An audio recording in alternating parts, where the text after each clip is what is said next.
Hi, welcome back, Class 5, and welcome to any other visitors to this story time. You are most welcome.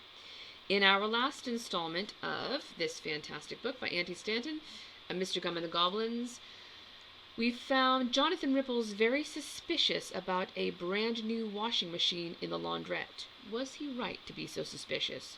We won't find out in this chapter, because in this chapter we're going to a stone table. It's not a stone table in Narnia. It's a stone table in Lamonic Biver. So let's dive in. Chapter 5. The Meeting at the Stone Table. Meanwhile, over at the stone table on the other side of town, there was serious business taking place. Now, the stone table was a mysterious and powerful object of ancient times, and it stood in a field of long grass, surrounded by questions and long grass. How old was it? Who had built it? What had it been used for so long ago? No one knows the answers, but the best guess came from a famous scientist called Crunchy. "I have done careful scientific experiments with a ruler," declared Crunchy, "and I estimate that this stone table is over 20 years old. And I estimate it was built by people. And I estimate it was originally a stone table. Now, I am off to mess around in pyramids and dig up a mummy, because that is what scientists do." And now, sitting around the stone table in the thin December sunshine, were Friday, Alan Taylor, and Polly, all looking very solemn indeed. "Good friends," began Friday, "I have gathered you here this winter's morn because Father Christmas has been kidnapped by an evil sparrow who wants all the presents for himself, and it is up to us to come to the rescue." "Friday," sighed Polly, "that's just the film we watched last week. A Very Sparrowy Christmas, remember?" "Not really," said Friday truthfully. "Now, why have I gathered you here this winter's morn?" "Because Mrs. Lovely got attacked on Goblin Mountain," said Alan Taylor. "Remember?" "Not really," said Friday truthfully. "Now listen, friends.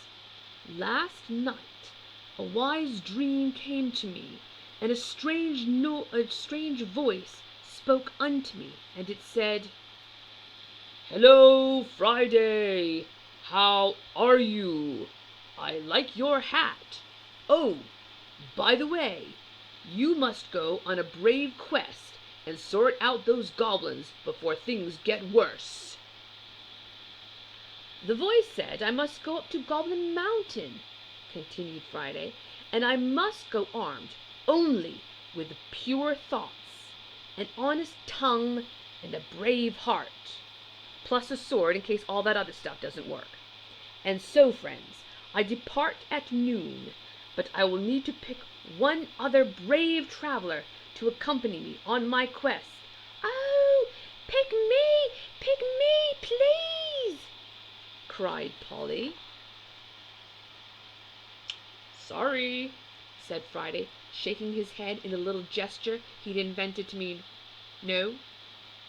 Everyone in Lamonic Biver used this ingenious system.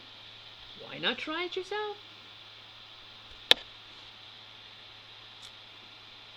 Left, right, Liz, left, right. "I've decided to take Yellowbeard instead," said Friday, and he pointed to a thick-set dwarf with a bushy black beard who sat by his side, dressed in chainmail and carrying a battle-axe. Until that moment, Polly hadn't noticed him there. "Yellowbeard," protested Polly, "but Friday, we're a team, you and me. Together we're the very best in adventures and such like." "Sorry," said Friday, "but Yellowbeard the dwarf it is. And he's my new best friend, by the way." Well, just then Alan Taylor gave a little giggle, and suddenly Polly realized what was going on. "Oh, darn," she thought. "This looks like one of Friday's amazing jokes." She took a closer look and saw that Yellowbeard was just made out of cardboard. Friday had been up most of the night, cutting him out and coloring him in with felt tips. "Oh, Frides!" laughed Polly, pushing Yellowbeard over into the snow. "You and your amazing jokes." "The truth is a lemon meringue," laughed Friday affectionately. "Of course you're coming with me, Polly." "And I will stay and look after Mrs. Lovely," proclaimed Alan Taylor. "I will teach her about the natural world with my collection of wildlife documentaries. I've got a brilliant one about leopards. They are fascinating creatures, and the spots on their fur are known as spots." "It is well said, sir," remarked Friday, taking out his tuba. "Now let us all sing a song to bring this great meeting of the Stone Table to an end. I love songs." "Sorry," said Alan Taylor, looking at his tiny chocolate wristwatch. "No time for singing. We've got to get you two ready." And the meeting was done. The rest of the morning was spent preparing for the quest. Alan Taylor scampered off to buy pies, for he knew most about baked goods, being one himself. Polly ran to buy thick cloaks, because it would be bitter up on Goblin Mountain, and Friday played a computer game down at the arcade and got a really high score. Eventually, noon came round, as noon always does. Good old noon never lets you down. It was time for the quest to begin. "Farewell, good travelers," said Alan Taylor, as Polly hugged him goodbye. "Farewell, my crumbly friend," said Friday, stooping to tickle the little fellow under the chin.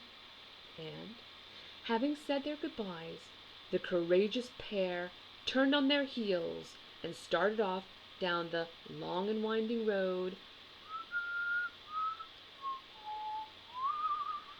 that would take them to Goblin Mountain.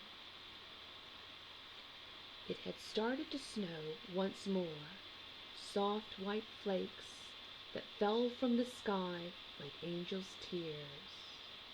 Soon the travelers were just dots in the distance, and eventually Alan Taylor could not make them out at all. "'Tis a brave and lonely day," he thought as he stood there, shivering in the icy wind. "Will I ever see them again?" Then he ate his chocolate wristwatch. It sort of spoilt the moment, but he'd missed breakfast.